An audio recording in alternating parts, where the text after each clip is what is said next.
Tuh.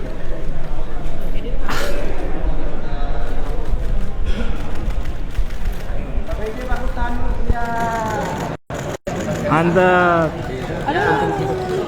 Ya. Ayo.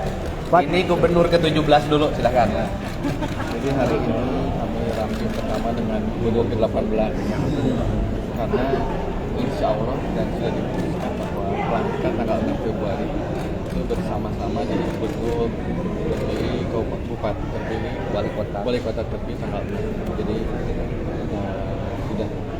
sudah jelas tanggal 6 jadi dan kami sudah melakukan penyesuaian di postur APBD juga nanti akan lebih cepat lagi akselerasi pembangunan di Jawa Barat. Dari Gubernur 18 menjelaskan tentang mungkin filosofi beliau tentang pembangunan Jawa Barat dan saya rasa ini sangat baik karena betul-betul akan berdampak langsung pada masyarakat. Jadi ke depan saya yakin pembangunan Jawa Barat akan lebih baik lagi dan seperti tadi malam dia menyampaikan apa bedanya perjalanan dari Jawa Tengah ke Jawa Barat. Jadi kalau Jawa Tengah itu jalannya mulus, begitu kalau kita tidur Jawa Tengah ke Jawa Barat, begitu duduk, nah itu sudah Jawa Barat. Jadi beliau pertama fokus pada perbaikan jalan. Ya itu jadi sangat baik. Dan ya mungkin kalau saya dalam sampai tanggal 6 ya bukan hanya penyesuaian untuk menyelesaikan. Ya, tambahan Pak Gus. Ya, yang pertama kita mengucapkan terima kasih ya pada pemerintah, pada Pak Presiden, Pak Prabowo Subianto, Pak Mendagri, Komisi 2 DPR RI, kemudian KPU Bawaslu yang hari ini menyepakati tanggal 6 Februari 2024 2025 pelantikan gubernur, wakil gubernur, bupati, wakil bupati, wali kota dan wakil wali kota. Tentunya kan ini momentum yang sangat strategik kita untuk melangkah sehingga ketika sudah dilantik nanti langsung bekerja. Maka saya bersyukur masyarakat Jawa Barat mendapat PJ gubernur yang sehebat ini, punya visi, kemudian orientasinya bekerja, jujur, berintegritas dan memberikan ruang terbuka pada saya untuk bekerja dalam setiap hari merumuskan kebijakan-kebijakan yang nanti dilakukan setelah menjabat. Nah kan saya menyampaikan bahwa saya ini pilihan politik publik 62,22%. Artinya saya akan ditagih janji kampanye yang saya sampaikan. Nah seluruh janji kampanye yang saya sampaikan itu harus direlasikan lewat siapa? Organisasi perangkat daerah provinsi Jawa Barat. Untuk itu apa yang menjadi prioritas? Kepentingan publik.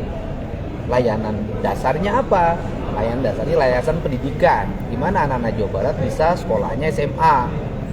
Kemudian layanan kesehatan, gimana rakyat Jawa Barat semuanya terlayani layanan kesehatannya dari mulai tingkat puskesmas sampai rumah sakit. Gak boleh lagi ada antrian orang di Hasan Sadikin untuk dapat operasi. Seluruhnya harus tersebar di seluruh daerah. Setiap rumah sakit punya kemampuan yang sama. Kemudian juga layanan infrastruktur. Gak boleh lagi di Jawa Barat ada jalan yang rusak, yang bolong, harus lebar-lebar. Nanti kualifikasinya dirubah, mana jalan daerah pertanian, mana jalan daerah industri. Mobil yang lewatnya kapasitasnya berapa, jalannya harus berubah, gak boleh lagi tetap seperti itu. Nah, kemudian rakyat Jawa Barat harus mendapat pasokan listrik yang 140.000 harus kelar. Kemudian rakyat Jawa Barat harus mendapat jaminan layanan air bersih, jaminan layanan perumahan yang murah, atau masyarakat tidak mampu dibantu perumahan. Nah, seluruhnya itu kan perlu uang. Maka uangnya ada di Kasda Provinsi Jawa Barat yang sudah ada dalam rencana kerja 2025. Nah, tentunya seizin Pak PJ, saya dan diminta juga tim transisinya yang bentuk Pak PJ. Tetapi seluruhnya adalah pejabat Pemprov, tidak ada orang luar.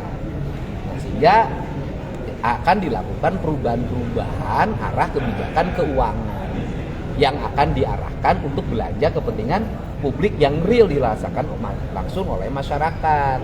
Untuk itu pasti ada nomenklatur yang digeser, jumlah besaran di nomenklatur itu yang dirubah, angka-angka yang dianggap tidak efisien dan tidak produktif itu akan dicoret. Inilah yang akan didorong sehingga saya seizin gubernur yang ke-17, setelah saya menganalisis bersama sahabat kembaran saya Deddy Mulyadi, maka ditemukanlah angka yang mudah-mudahanlah bisa di atas 2 triliun untuk belanja publik di perubahan. Sehingga saya sudah menyampaikan ke Pak PJ, kita ingin jalan di Jawa Barat selesai tahun ini. Pak, soal ketimpangan anggaran yang dibahas kemarin itu, yang katanya ada admin juga yang bisa mencairkan dana hibah sendiri, itu yang ugal-ugalan Ya, itu gimana? ugal-ugalan itu kan bukan pernyataan saya aja, itu pernyataan inspektorat loh.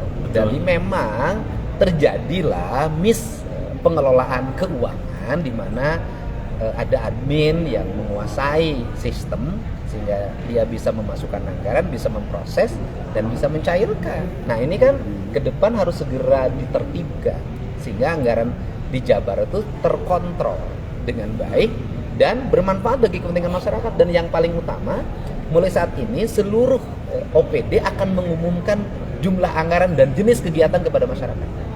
Apakah nantinya tidak akan ada atau mengurangi hibah-hibah seperti yang sebelumnya? Kita akan mengkoreksi. Jadi gini, kita hari ini tidak akan memprioritaskan hibah. Kita akan memprioritaskan apa yang menjadi kebutuhan masyarakat. Jadi tahun ini jalan provinsi harus selesai 100%. RKB harus terbangun, RKB SMA terutama. Puskesmas harus segera tertata, rumah sakit harus tertata.